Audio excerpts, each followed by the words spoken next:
Start. Okay, thank you so much. Take it away, Caitlin.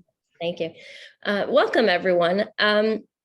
So this is, I'll tell you, so as Susan said, my name is Caitlin Jalalit. I've been with Twin Parks for over 10 years, doing various, having various responsibilities in and out of the classroom. But toilet learning is one of my favorite topics, actually. Like Susan said, I went through it at home with 4 of my own children, and in the classroom have also hundreds of children and parents I've helped through the toileting process.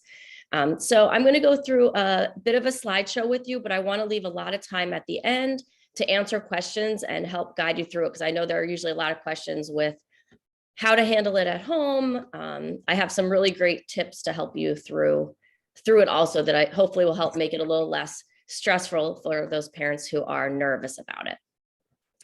So in the Montessori environment, toilet learning begins in infancy. We start from the very beginning when children enter an environment. It starts with just talking with the children during diapering about it. We describe what we're doing, that we're changing, we're putting a clean diaper on them, we're helping them to be dry. We talk about what the diaper is and the steps that we're doing it. This is because we want the children to be very comfortable with it. Diaper changing and toileting is a very intimate experience. A child, especially when they're diapering, they're on their backs and everything is kind of controlled by the adult around them. So we want this to be a very comfortable, soothing, special time with the child. As the child gets older, you'll notice that, children going from young infant to the older infant age, they're grabbing for things. They want to touch it and experience, feel things. And we do let them feel the diaper, feel the tabs, because they hear the noise. So they're all part of the process. We explain what's happening. Oh, your diaper is wet, or you have a bowel movement. We describe what it is so that from the very beginning, they're getting the vocabulary and they're understanding what's going on with their bodies. And after we're done changing their diapers, we do wash their hands. This is from the very start, and it's part of the routine of knowing all the steps from start to finish of the toileting process.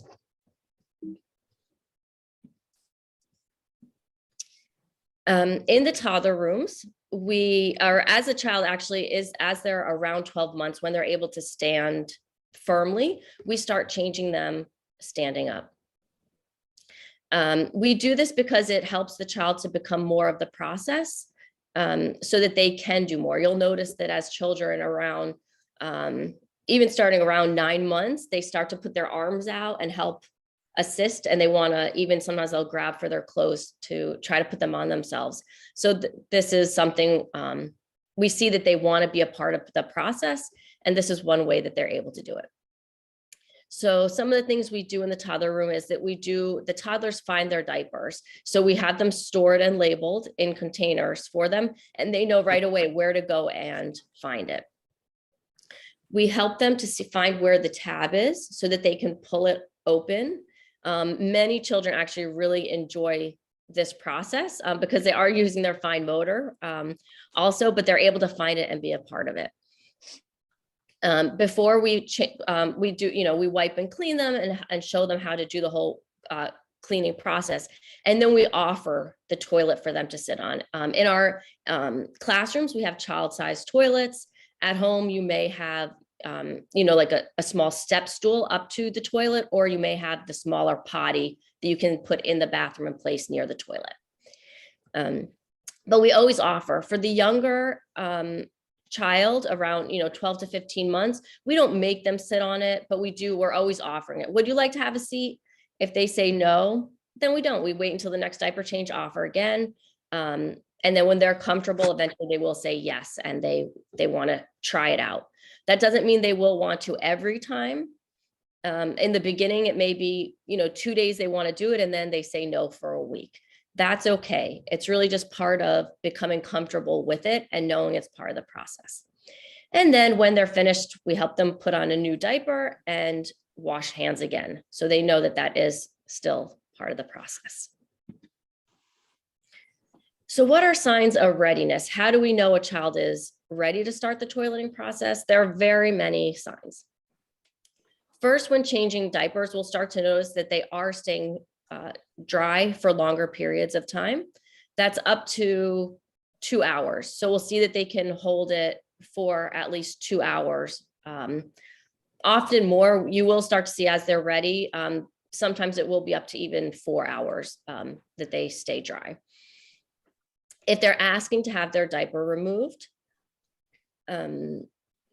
if they like to look at toileting books, potty books, we have many in the classrooms. You may have some at home. We encourage having some at home, just so they can look at it, can be available. And if they're interested in reading it over and over, you're getting the sign that they're really starting to pick up that interest in what's happening. And of course, if they do enjoy sitting on the potty, sometimes it will be just sitting on it with their clothes on, and you'll see that they'll just kind of wander into the bathroom and want to sit on it. And that's okay. And then eventually they may want to start pulling down their clothes, but it's feeling comfortable with it. The sign that we see very early with children is that they want to imitate their older siblings or parents using the bathroom. And it is seeing this happen that they realize, oh, this is what, bigger kids do, or they see that it's happening and they want to be a part of that. If they're interested in dressing and undressing, being able to pull up and down their own pants is a big part of the process of toileting and the independence in it. So as you see, they start to pull them up and down and know that they can do that confidently. That helps with the toileting. If they're interested in wearing underpants or underwear, if they're asking for it or they want to do that, wear that instead of a diaper. And if they want to do it, if they show you any signs or say, there are children who, some children want to watch and take a little bit more time before they're ready to do it. And those children may, when they decide they're ready in 3 days, never have an accident and be able to do it. Other children take a little bit longer, but they want to practice, they need a little bit more practice sitting on and doing the steps, just like how they learn other activities in the classroom. So a really good way to be successful in toileting is helping set up the routine for it. Just like the routines of the day, because if they know what comes next and the steps, then they're given all the skills that they need to be successful. This is a nice quote from a Montessori conference on toileting. Routines establish patterns of success, just as many other practical life skills in the Montessori classroom.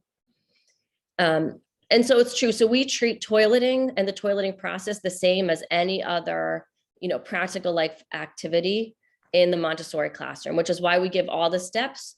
All the teachers in the classroom follow the same steps as far as helping the child to find the toilet, bring their wipes over to the changing area, and they finish it by washing hands at the end. So all the steps are the same within the classroom. And we often, talk with parents and kind of describe what our steps are. That doesn't mean you have to do it the exact same way at home, but if you have the general routine or pattern, it does make it easier for the child. Oftentimes parents have told me that children come and tell them, this is the next step, or this is what we should do next, which really helps them out a lot. Children are in a sensitive period for toilet learning between 18 and 24 months. What this means is that during this time, most children will have an interest in it. That is when they see more, something in their body is telling them, I'm ready for this, I can do this. Many children already then will have the steps that they've had the time to practice to pull up and down their pants. They can, which also means they can pull up and down their underwear to make it to the toilet.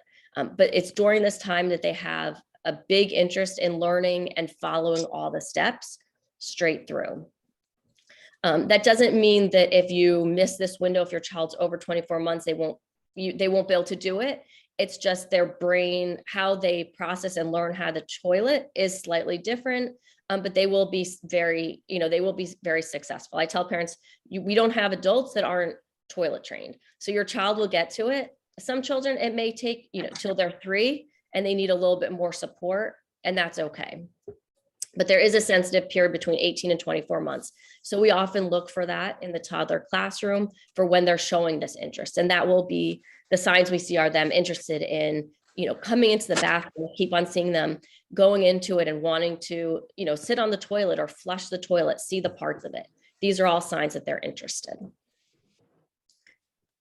Around this time, so when you start to see this interest, or even a bit before when you're changing their diapers, you want to start looking for your child's patterns. Do they have a regular time for a bowel movement? Will they try to use the potty or toilet before taking a bath?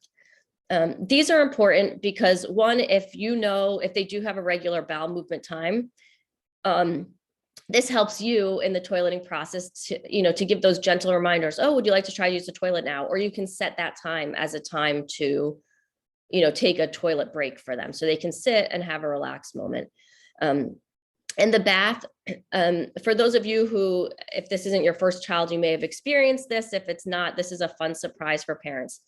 But because when children are taking a bath and it's warm, it relaxes all your muscles.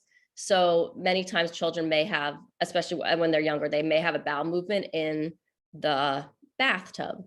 But that's we try to get them used to trying to sit on the toilet before, because that is an easier time. They start to relax their body before and all their muscles, and they can have a successful bowel movement before taking their bath. We always allow the child to flush. The reason why is that's part of the excitement for children. They love to see it go, and that, they hear the sound of the flushing toilet. They know that they get to, pull the flush, to flush it. So it's very fun for them. And that's kind of like almost like a reward in doing it. Children will go through a period where all they want to do is flush the toilet. That can be a frustrating time for parents. And then you say, well, let's sit on the toilet first and then flush. You can set the ground rules for that.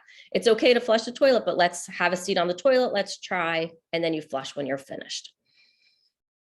It's important to always answer questions your child has about the process, because they're just curious. They're trying to learn and understand it fully. Usually they may ask questions. It's, keep it simple, but answer the questions that they have. It can often be helpful to let children have the opportunity to try all different kinds of underpants, underwear, the ones that feel most comfortable. Depending on what age they start the toileting process, if they are able to start at the younger age, around 18 months or between 15 and 18 months, often the thicker, they make like a 4-layer cotton underwear. And the thicker helps in case they do urinate a little bit, or it helps hold it a bit. It can be more comfortable if the child's a little older. Often the thicker underwear, some children don't like the feel of it underneath their pants and it feels too thick, so they go straight to just a thinner set. So finding ones that feel good and are easy to pull up and down for the child. The toileting process between school and home is teamwork. So we do try to have the consistency, have a lot of good communication between parents and the teachers during this time, especially to help through the time and making plans and know what the routine is. So when you are ready, when you feel like your child is ready to transition into underwear, it's great to talk to your teachers and just, let them know, or, that you think that they're ready, you're seeing what signs you're seeing so that they can make sure, they're seeing the same signs at school, and then set up a plan together. It is, some children show signs at school first that they're ready, and some children show them at home before they do at school. And sometimes it is both, and both the teacher and parents see it at the same time. If you're seeing the signs, sometimes when there's inconsistency between home and school, it's because a child's just more comfortable with the toileting process at one place than the other. And then we usually see it come together shortly after. So sometimes there is that little delay between home and school, but usually it's not that long. But if at school or at home, they're seeing it, and you can communicate with each other, with the teachers and parents. So both groups know what to look out for in the signs, and to assist the child in and offer more often if that's what's needed to sit on the toilet. It helps. Once you make the plan, it's important to stick with it. You know, when you plan to switch over to underwear, you want to set aside a time. So when you decide, you know, this weekend we don't have a lot going on, I think this would be a good weekend to start the toileting process. You want to make sure that you are home for that time, close to a toilet. That would be a weekend, or like, especially if you have a long weekend, it's great that you don't plan many trips or activities, just so you can focus. You have a few days of strong focus at the toilet so the child can have as much success as possible. Because once you switch from no diaper to underwear, there is a small transition period. There is where they do realize, oh, I'm not in that diaper anymore. It used to keep me dry. You know, it takes time for their brain to click and say, you know, oh, I am in underwear, and to remember that is it. And if they urinate in underwear, then they'll feel wet. And sometimes they need that a couple times, you know, to remember. When you are traveling, you want to check for bathrooms, if you have to be able to, you know, you need to leave to be somewhere, just make sure there is a bathroom with easy access, or you can bring, you know, a travel potty with you, something like that, to help out, to make it easier during the transition time. And at the end, we can talk about, parents often ask what kind of potty seats or travel seats they can use. So we have some suggestions for that if anybody needs them. And then it's great to get some books to have at home to read. We have them at school, but some ones we like are Everybody Poops, Once Upon a Potty, Lift the Lid, Use the Potty. There are some great ones. There are always new ones coming out. Every once in a while, I go to Barnes and Noble and read through them and find ones. I like to find simple ones, but that are clear, have the language for children to learn, and simple, because they really want something. Children are really interested in, you know, the practical life activity of it, that they're caring for themselves and their bodies, and they're doing this independently. So you want something as, you know, close to reality as possible. So what kind of clothing is supportive? Because children need to be able to pull up and down their underwear, their pants, we should have something comfortable, easy to pull up and down, pants with elastic waist. Especially during this time, the buttons and snaps make it much harder for children to pull it up and down quickly. You know, and as once they're in underwear for a while, they have more time to work on snaps and buttons. But in the beginning, they're really, you know, there's a short period between when their brain tells them I have to urinate to when they have to make it to the toilet. So the elastic really helps a lot.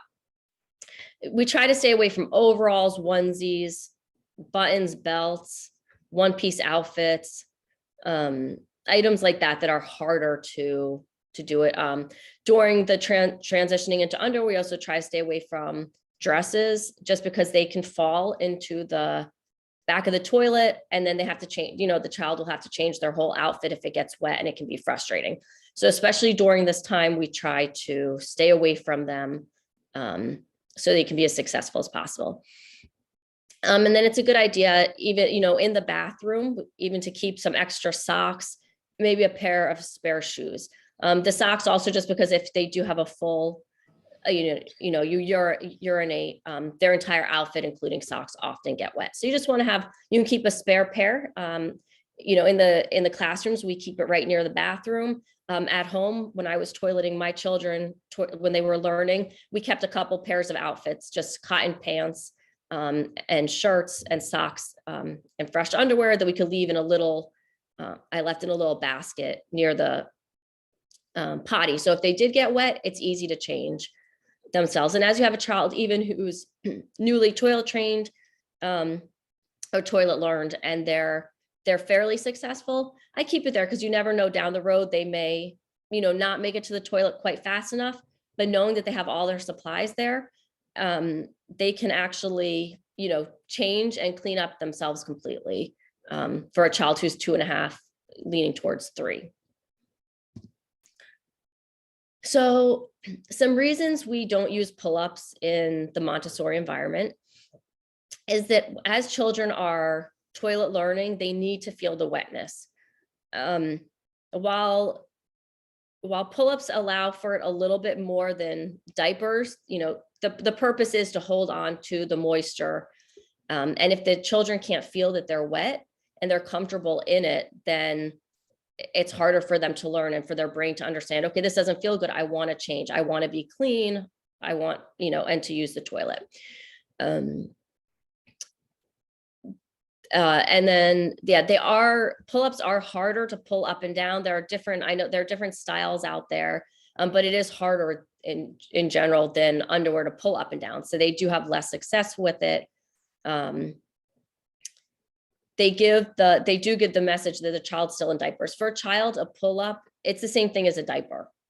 And so it's kind of gives them the message, that I'm not ready for it yet, or someone is telling them, they're being told you're not ready for the underwear yet. And since it does hold in a bunch of, if they have a bowel movement, it holds everything into it, the pull-up, then they don't feel like they need to. They still don't have that. They're not getting the feedback from a wet diaper or bowel movement in their diaper.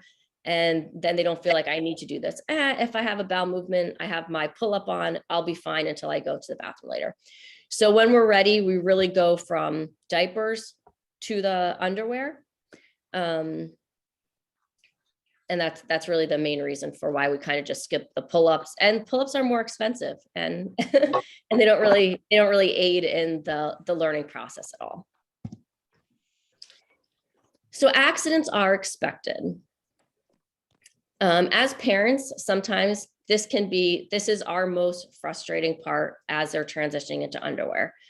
So this is why you want a time when you're kind of relaxed for the weekend, and mentally able to deal with it if there are a bunch. Some children may go, be very successful the first day, and then the second day can be a little bit more of a struggle. But then by the, fourth or fifth day, because they've had this experience, they get through it and it starts to get better again. So that's something important for parents to know, that the first day can be easier. Sometimes it's not, but the first day can be easier. It's those couple days. The next couple days can sometimes be the most challenging. So you just need to stick with it and get a few more days in. Day 4 or 5 tend to get much better. But how you handle the accidents really plays a role in how the child feels about it. So just trying to stay calm and say, that's okay. You'll learn how to get to the bathroom before your urine runs down your legs. Or that's okay. It takes time to learn. It takes time for everyone to learn to do this. Just reassuring them in a calm way.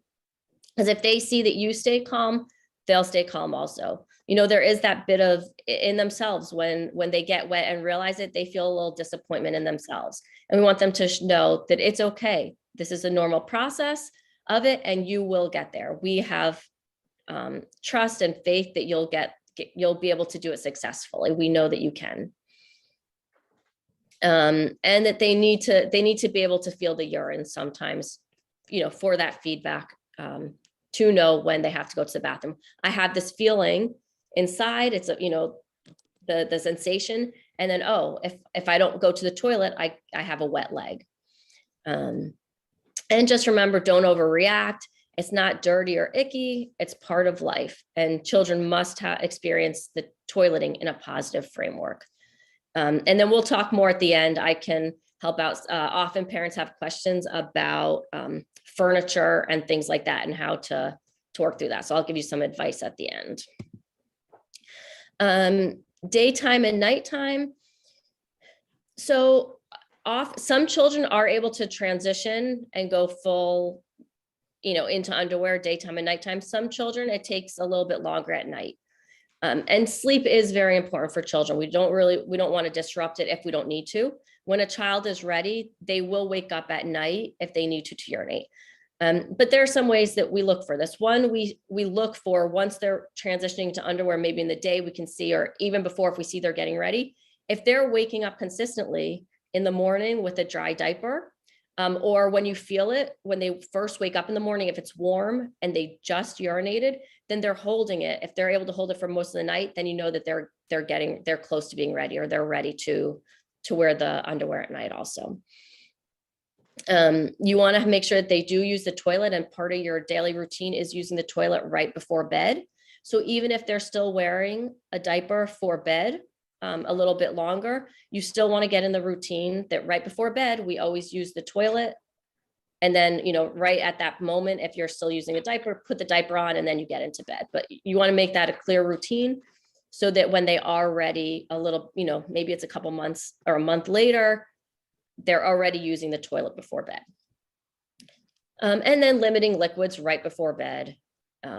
So, you want it to be about 2 hours before bed so that when they use the toilet the last time, they're emptying, all their urine, and there won't be more, so that they won't be as likely to urinate during the night. So you can eat, but making sure they get enough fluids at dinner and reminding them, would you like one more drink? Maybe, I don't know, maybe it's at 6:30, you can figure out based on your schedule, have your last drink for the night. Are you hydrated? And then you put the water away. So just not having, sippy cups or water bottles in bed with them during this time until they're able to control it. And then some things to remember: if a child is put back into diapers after you've already started the toileting process, so if you started with the underwear and then you put them back into diapers, it sends mixed messages. Often this takes longer for the child to learn how to use underwear because they get confused and they can't remember, is it underwear, is it diapers, and what's going on. So it gets confusing, and oftentimes then it does take longer for them to learn. And teamwork, consistency, patience, encouragement, and love are the keys to successful toileting. Okay, so I'm gonna stop screen sharing now and open it up to questions. If you have individual questions for what will work or need some tips of where you're worried or concerned, let me know. Hi, I actually have a question. My daughter is almost 3. She's using the toilet for pee, but she has not successfully pooped in it. And she hides to go to the bathroom, so she knows when she has to. I don't know if she's scared or what, but she has no problem sitting there to urinate, but she will not sit when she needs to poop. And so even if we see the signs that she is about to start going, she'll say, I want to put on a diaper to poop in the diaper. And then, she'll have an accident and say, oh, I need to be changed. I pooped. And she knows what she's doing. She knows she is doing it, but yeah. Okay. Yep. This does happen. So this isn't, this can be normal for some children. So this could be a couple things. One thing to help aid with it is, so some children do get nervous when they see something comes from their body, and for it to be in the toilet and then disappear, because you flush it away. For some children, that can be a scary thing because it's something solid, or kind of solid coming out of their body. So it can make them nervous and anxious. So the first step that I usually recommend with parents for this, and often, and then in school, they'll do that, is when she has the bowel movement, then in the diaper, because you don't want to cause more anxiety over this, then let her use it for now. That's what she needs. But then when you take off the diaper, have her help you to try to empty it into the toilet, the bowel movements, and then help her to flush that down and do it with it. okay. With her, so she can see that process of it going and be okay with that. If that makes her nervous, you just have to slow down the process more, but then you'll know, is it the flushing away that's scary and something coming out? I don't know your child. I could guess that might be it, because we've seen that a lot. So helping, but still, so emptying the diaper into the toilet and flushing it away first. And then taking the time. She's having the bowel movement in the underwear, so that's good. So she's not, it's better than if she's holding it in and just becoming constipated. So she was holding it in for when we first started because she didn't want to sit on the potty. So then we just told her, don't worry about it. Just do what you need to do, because we don't want to make you get sick about it. So yeah, no, you did the right thing, because you don't want to make it worse. Will she, when she puts on the diaper, will she still go in, like, can her space be the bathroom to do it, or does she go to a corner of the room? I know children. She goes to the corner of the room and hides behind her little chair and says, I Yeah. need to hide. Okay, and her, if slowly, I mean, I would say probably the first step would be emptying, helping her then to empty the diaper in. When she's comfortable with that, see if you can have like transition her where she's having the bowel movement into the bathroom. Okay. So if it's a chair that she likes, even bring that in, just so she's becomes comfortable in the space Okay. doing it. And then the next step would be, even if it's like holding her hands through it or giving her a hug while she sits on the toilet, you know, for the first few times when she can do it and be successful, no, I'm fully safe. You know, Okay. it sounds a little fun, but it's really just offering that more emotional support Whatever it takes. on the toilet. Yeah. So it's just slowly transitioning her into the bathroom and on the toilet, but doing it step by step and going at her pace. And sometimes it is just that emotional support. I mean, even in the toddler classroom, I could tell you how many kids, if I could count, like how many kids I've had to hug just a couple times, you know, the first 2 or 3 bowel movements, and then they realize, oh, I have this, I'm safe, I can do that. And they feel empowered, but it's just a couple that support. It's okay. And it is, you know, it's a big step for them. Thank you very much. You're welcome. Hi, Caitlin. Question, Ty here. And our daughter, I think in terms of like the signs of readiness, we see all of it. She, takes off her pants, she gets ready, she sits down, she wants to do what, mom does. And I think there was one time where she had went, number one. And after that, I think she got scared from it. And she just now goes through the motions, just because she wants to copy what we're doing. And there's a routine set up, but she hasn't gone again. Is there any suggestions to get her over that fear, for her to go? Like, any tips there? Yeah, I mean, this would be similar to what we just discussed, but it would be if she was nervous the first time. Some children do get nervous when they see something coming from their body. Because if they haven't seen it before, and they're not, when they're in the diaper, they're not seeing what's happening, right? So they're having the feelings, they can feel, they urinated or had a bowel movement, but they didn't witness it. So sometimes the first time they actually see, if they haven't seen themselves urinate before, they're like, wow, something's coming out of my body. This could be a little scary. But it's offering more emotional support, even holding their hands, while if she does like sitting on the toilet and holding her hands through the process. Oh, let's hold hands while we sit here for a little bit, or flipping through a book and reading what's happening, reading one of the potty or toileting books while she's sitting on it. So she can, put together, oh, this is what I'm doing. I'm sitting on a potty just like the book. The child in the book is urinating, and that's what's happening here. Got it.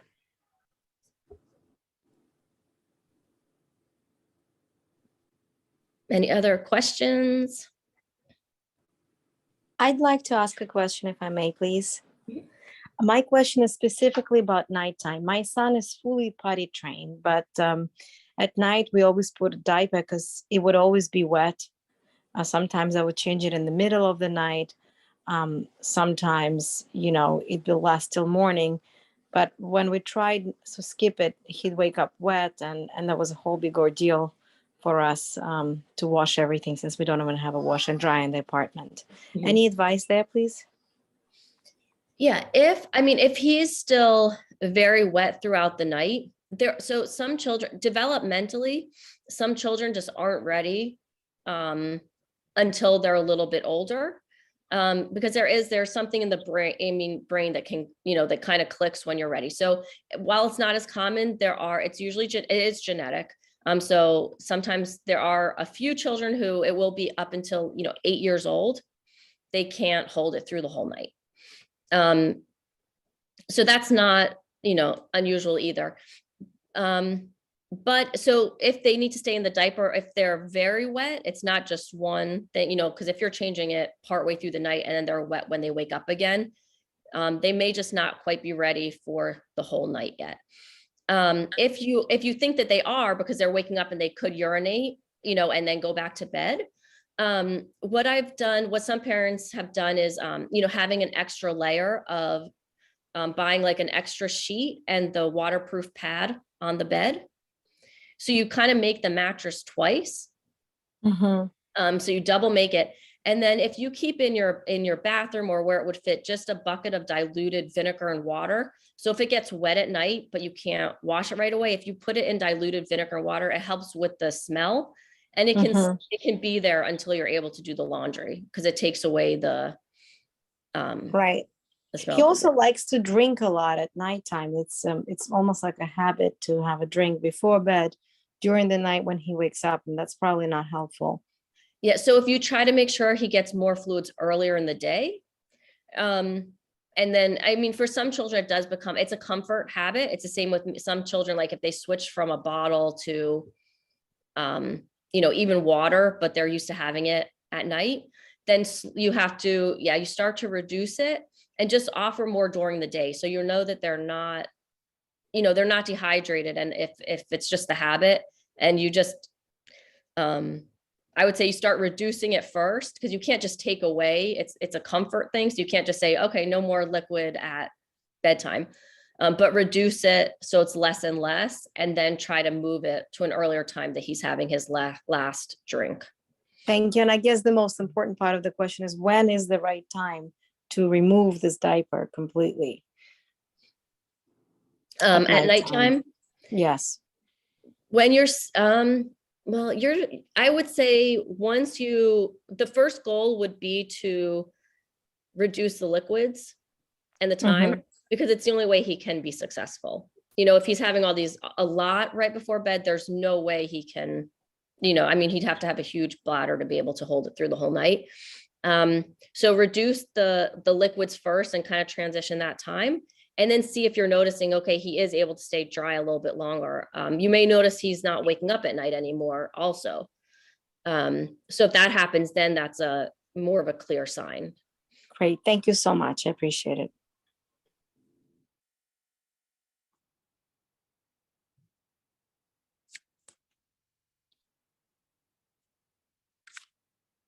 Questions from anyone else?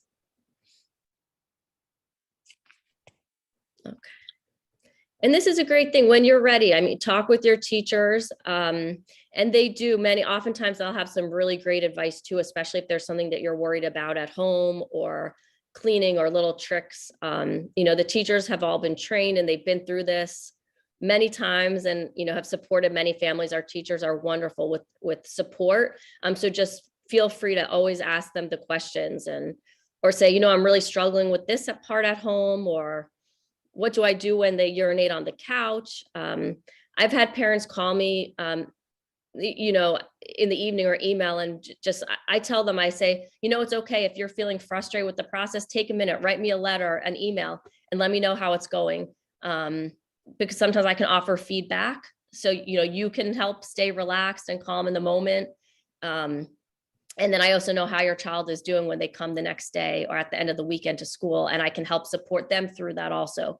It's a lot of emotion. Sometimes I've been there with my own children. I had 2 that were very easy and 2 that were more challenging.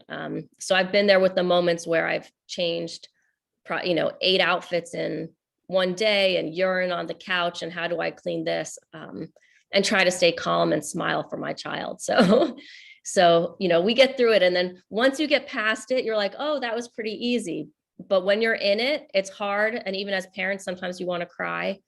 Even if you're a 2-parent household or grandparents, if anybody else is in the home, sometimes it helps to take turns. So, go to your partner and say, I need a break from this for a minute or an hour. So can you handle it if I need it, so you can keep calm.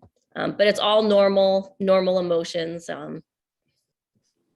Caitlin, there is another question in the chat. Do you think it's confusing with different caregivers, or if we keep the same routine, it should be okay? Yeah, I think if you have different caregivers, it is fine.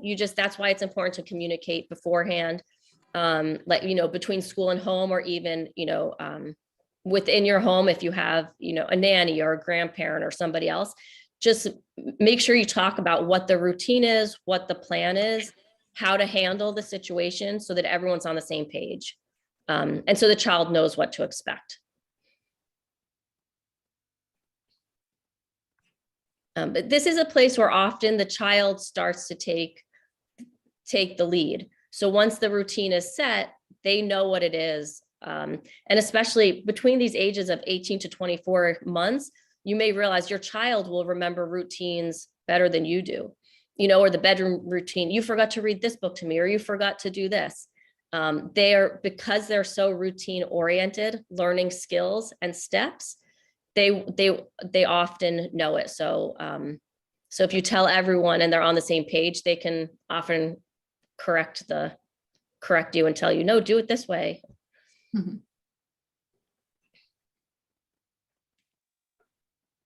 All right. Well, thanks so much, everyone, for joining. Thanks so much, Caitlin, for sharing this information. It's a journey we're taking. So thank you so much, and have a good day, everyone. All right, thank you. Bye.